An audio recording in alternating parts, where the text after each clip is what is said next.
ನಮಸ್ಕಾರ ಸ್ನೇಹಿತರೆ, ಈ ವಿಡಿಯೋನ ನಾವು SIR ಪ್ರೋಸೆಸ್ ಅಲ್ಲಿ ಕೆಲಸ ಮಾಡ್ತಿರ್ತಕ್ಕಂಥ BLOಗಳಿಗೆ ಒಂದು ಮನವಿ ಮಾಡಬೇಕು ಅಂತ ಹೇಳ್ಬಿಟ್ಟು ವಿಡಿಯೋ ಮಾಡ್ತಾ ಇದ್ದೀವಿ. ಈಗಾಗಲೇ ಇಷ್ಟೊಂದೆಲ್ಲ ಕೆಲಸ ಇದೆ, ವರ್ಕ್ ಪ್ರೆಷರ್ ಇದೆ, ಮತ್ತೇನಪ್ಪ ನಿಂದು ಅಂತ ಹೇಳ್ಬಿಟ್ಟು ನಿಮಗೆ BLOಗಳಿಗೆ ಅನಿಸ್ಬೋದು. ಆದ್ರೆ ಒಂದು ಬಹಳ ಮುಖ್ಯವಾದ ವಿಚಾರದ ಜೊತೆ ಮಾತಾಡ್ಲಿಕ್ಕಿದೆ, ಅದಕ್ಕೋಸ್ಕರ ವಿಡಿಯೋ ಮಾಡ್ತಾ ಇದ್ದೀವಿ. ಈ ಎಲ್ಲ ವರ್ಕ್ ಪ್ರೆಷರ್ ಅನ್ನ ಗಮನದಲ್ಲಿ ಇಟ್ಕೊಂಡು BLOಗಳಿಗೆ ಮನವಿ ಮಾಡೋಕ್ಕಿಂತ ಮುಂಚೆ ಒಂದು ಚುನಾವಣಾ ಆಯೋಗ ಕೂಡ ಎರಡು ವಿಚಾರಗಳನ್ನ ಹೇಳಬೇಕು ಅಂತ ಅನಿಸ್ತಾ ಇದೆ. BLOಗಳು ಸಾಕಷ್ಟು ವರ್ಕ್ ಪ್ರೆಷರ್ ಅಲ್ಲಿ ಕೆಲಸ ಮಾಡ್ತಾ ಇದ್ದಾರೆ. ಅವ್ರಿಗೆ ವರ್ಷಕ್ಕೆ 6,000 ರೂಪಾಯಿ ಮಾತ್ರ ಸಂಬಳ ಬರ್ತಾ ಇದೆ. ಈ ಸಂಬಳ ಅವ್ರಿಗೆ ಸಾಕಾಗಲ್ಲ ಅಂತ ನಮಗೆ ಅನಿಸ್ತದೆ.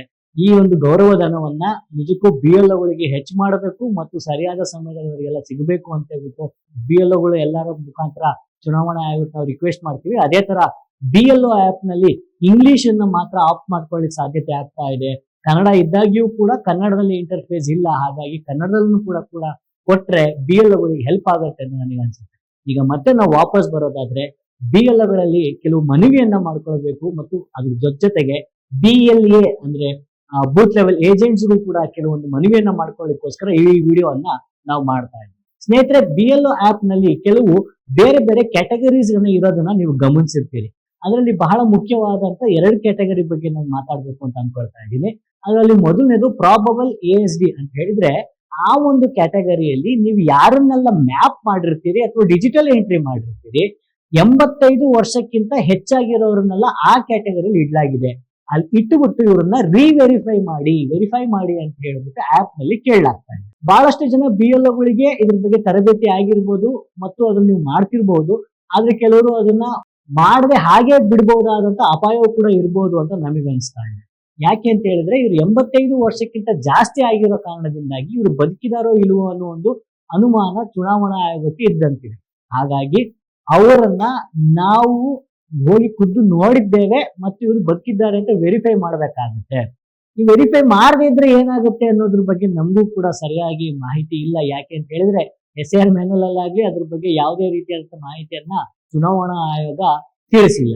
ಇನ್ನೊಂದು ಬಹಳ ಮುಖ್ಯವಾಗಿ ಲಾಜಿಕಲ್ ಡಿಸ್ಕ್ರಿಪೆನ್ಸಿ ಅಂತಕ್ಕಂಥ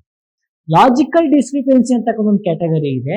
ಈ ಕ್ಯಾಟಗರಿಯಲ್ಲಿ ಸ್ಪೆಲ್ಲಿಂಗ್ ಮಿಸ್ಟೇಕ್ ಆದ್ರೆ, ಅಂದ್ರೆ ತಂದೆ ಅಥವಾ ನೀವು ಯಾರನ್ನಾದ್ರೂ ಪ್ರಜೋನಿ ಮಾಡಿರ್ತೀರಿ, ಆ 2002ರಲ್ಲಿ ಅಥವಾ 2002ರಲ್ಲಿ ಮತ್ತು 2025ರಲ್ಲಿ ಹೆಸರು ವ್ಯತ್ಯಾಸ ಇದ್ರೆ, ಚಿಕ್ಕ ಪುಟ್ಟ ಸ್ಪೆಲ್ಲಿಂಗ್ ಮಿಸ್ಟೇಕ್ ಇದ್ದಾಗ್ಯೂ ಕೂಡ, ಮತ್ತೆ ಪ್ರಜೋನಿ ಮ್ಯಾಪಿಂಗ್ ಮಾಡ್ಬೇಕಾದ್ರೆ ತಂದೆ ತಾಯಿ ಮತ್ತು ಮಕ್ಕಳ ನಡುವಿನ ವಯಸ್ಸಿನ ಅಂತರದಲ್ಲಿ ಏನಾದ್ರೂ ಕೂಡ ಹೆಚ್ಚು ಕಡಿಮೆ ಆಗಿದ್ರೆ, ಅದೇ ರೀತಿಯಾಗಿ ಬೇರೆ ಬೇರೆ ಅಕ್ಷರ ದೋಷಗಳು ಆದಂತ ಸಂದರ್ಭದಲ್ಲಿ ಅವರನ್ನ ಲಾಜಿಕಲ್ ಡಿಸ್ಕ್ರಿಪೆನ್ಸಿ ಅಂತಕ್ಕಂಥ ಒಂದು ಕ್ಯಾಟಗರಿಯಲ್ಲಿ ಹಾಕಲಾಗಿದೆ.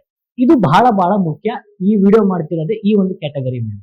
ಯಾಕೆ ಅಂತ ಹೇಳಿದ್ರೆ, ಚುನಾವಣಾ ಆಯೋಗ ಪತ್ರಿಕಾಗೋಷ್ಠಿಯಲ್ಲಿ ರಿಲೀಸ್ ಮಾಡಿದಂತ ಪ್ರೆಸ್ ನೋಟ್ ಅಲ್ಲಾಗ್ಲಿ ಅಥವಾ SIR ಮ್ಯಾನ್ಯುವಲ್ ಅಲ್ಲಿ ಆಗ್ಲಿ ಲಾಜಿಕಲ್ ಡಿಸ್ಕ್ರಿಪೆನ್ಸಿಯನ್ನ ಮಾಡೋದ್ರ ಬಗ್ಗೆ ಯಾವುದೇ ಆದಂತ ಖಚಿತವಾದಂತ ಮಾಹಿತಿಯನ್ನ ಅದು ಕೊಟ್ಟಿಲ್ಲ. ಅಂದ್ರೆ ಮೌಖಿಕವಾಗಿ ನಾವು ಅದನ್ನ ಎಕ್ಸರ್ಸೈಸ್ ಮಾಡ್ತೀವಿ ಅಂತ ಹೇಳಿದ್ರು. ಈಗಾಗಲೇ ಆಪ್ ನಲ್ಲೂ ಕೂಡ ಅದು ಇದೆ. ಇದರಿಂದ ಏನಾಗ್ತಾ ಇದೆ, ASDDO ಮಾರ್ಕ್ ಅನ್ನ ನೀವೇನ್ ಮಾಡ್ತಾ ಇದ್ದೀರಿ, ಅದನ್ನ ಚುನಾವಣಾ ಆಯೋಗ ಪ್ರತಿದಿನ ಸಂಜೆ 6 ಗಂಟೆಗೆ ಅದ್ರ ಮಾಹಿತಿಯನ್ನು ಕೊಡ್ತಾ ಇದೆ. ಆದ್ರೆ ಲಾಜಿಕಲ್ ಡಿಸ್ಕ್ರಿಪೆನ್ಸಿಯಲ್ಲಿ ಮಾರ್ಕ್ ಆಗಿರ್ತಕ್ಕಂಥ ಹೆಸರುಗಳಿಗೆ ಮುಂದೆ ನೋಟಿಸ್ ಹೋಗುವ ಸಾಧ್ಯತೆ ಇದೆ. ಅವ್ರ ಬಗ್ಗೆ ಮಾಹಿತಿಯನ್ನ ಚುನಾವಣಾ ಆಯೋಗ ಕೊಡ್ತಾ ಇದೆ. ಹಾಗಾಗಿ ಇದು ಬಹಳ ಗಂಭೀರವಾದಂತ ವಿಷಯ. ಈ ಸಮಯದಲ್ಲಿ BLOಗಳು ಸಾಧ್ಯ ಆದ್ರೆ ಅಥವಾ ಇದು ಮಾಡಬೇಕು ಅಂತ ನಾನು ನಿಮ್ಮನ್ನು ಕೇಳ್ಕೊಳ್ಳೋದೇನು ಅಂತ ಹೇಳಿದ್ರೆ, ಈ ಒಂದು ಲಾಜಿಕಲ್ ಡಿಸ್ಕ್ರಿಪೆನ್ಸಿಯಲ್ಲಿ ಬರ್ತಕ್ಕಂಥವರ ಮತದಾರರಿಗೆ ನಿಮಗೆ ನೋಟಿಸ್ ಬರುವ ಸಾಧ್ಯತೆ ಇದೆ ಅಂತ ನೀವು ತಿಳಿಸಿದ್ರೆ ಅವರು ರೆಡಿ ಆಗಲಿಕ್ಕೆ ಸಾಧ್ಯತೆ ಇರುತ್ತೆ. ಪ್ರಿಪೇರ್ ಆಗ್ಲಿಕ್ಕೆ ಅವರಿಗೆ ಸಮಯಾವಕಾಶ ಸಿಗುತ್ತೆ. ನೀವು ಎಲ್ಲರಿಗೂ ಹೇಳಕ್ ಆಗಲ್ಲ ಅಂತ ನಮಗೆ ಗೊತ್ತು. ಈ ಹಂತದಲ್ಲಿ BLOಗಳು ಸಹಾಯಕ್ಕೆ ಬರಬೇಕು ಅಂತ ಹೇಳ್ಬಿಟ್ಟು ನಾವು ಈ ಮೂಲಕ ಮನವಿಯನ್ನ ಮಾಡ್ತೀವಿ. ಮತಕಾವಲು ಸಮಿತಿಯ ವಾಲಂಟಿಯರ್ಸ್ ಕೂಡ ಬೂತ್ ಲೆವೆಲ್ ಅಲ್ಲಿ ಕೆಲಸ ಮಾಡ್ತಾ ಇದ್ದಾರೆ. ಅವರು ಕೂಡ ಇದರಲ್ಲಿ ಸಹಾಯವನ್ನ ಮಾಡಬಹುದು. ಬಹಳ ಮುಖ್ಯವಾಗಿ ಲೀಗಲಿ BLAಗಳಿಗೆ ಅದನ್ನೆಲ್ಲ ನೋಡುವ ಅವಕಾಶ ಇರುತ್ತೆ ಮತ್ತು ಅವರು ಜನರಿಗೆ ತಲುಪಿಸುವಂತ ಕೆಲಸವನ್ನ BLAಗಳು ಮಾಡಬೇಕು. 30 ದಿನಗಳ ಕಾಲ ಕ್ಲೈಮ್ಸ್ ಅಂಡ್ ಅಬ್ಜೆಕ್ಷನ್ಗೆ ಕಾಲಾವಧಿ ಏನಿರುತ್ತೆ, ಅದಕ್ಕೋಸ್ಕರ ಈಗಲೇ ಜನ ರೆಡಿ ಆದ್ರೆ ಅವ್ರಿಗೆ ಬೇಕಾಗಿರ್ತಕ್ಕಂಥ ಅಗತ್ಯ ಚುನಾವಣಾ ಆಯೋಗ ಕೇಳಿರ್ತಕ್ಕಂಥ ಅಗತ್ಯ ದಾಖಲೆಗಳನ್ನ ರೆಡಿ ಮಾಡ್ಕೊಳ್ಳಿಕ್ಕೆ ಮತ್ತು ನೋಟಿಸ್ ಬಂದಾಗ ಅದಕ್ಕೆ ಪ್ರಿಪೇರ್ ಆಗಿರ್ಲಿಕ್ಕೆ ಸಹಾಯ ಆಗ್ತದೆ ಅಂತ ನಮಗೆ ಅನಿಸ್ತದೆ. ನೀವು ಇದನ್ನ ಮಾಡಬಹುದು ಅನ್ನೋ ಒಂದು ಆಶಯದೊಂದಿಗೆ ನಾವು ವಿಡಿಯೋನ ಮಾಡ್ತಾ ಇದ್ದೀವಿ. ಧನ್ಯವಾದ. ಮತ್ತಷ್ಟು ವಿಶೇಷ ವಿಡಿಯೋಗಳನ್ನು ನೋಡಲು ಮತ್ತು ಹೊಸ ವಿಡಿಯೋಗಳ ಬಗ್ಗೆ ತಿಳಿಯಲು EDina.com ಯೂಟ್ಯೂಬ್ ಚಾನೆಲ್ ಸಬ್ಸ್ಕ್ರೈಬ್ ಮಾಡಿ ಮತ್ತು ಬೆಲ್ ಐಕಾನ್ ಕ್ಲಿಕ್ ಮಾಡಿ.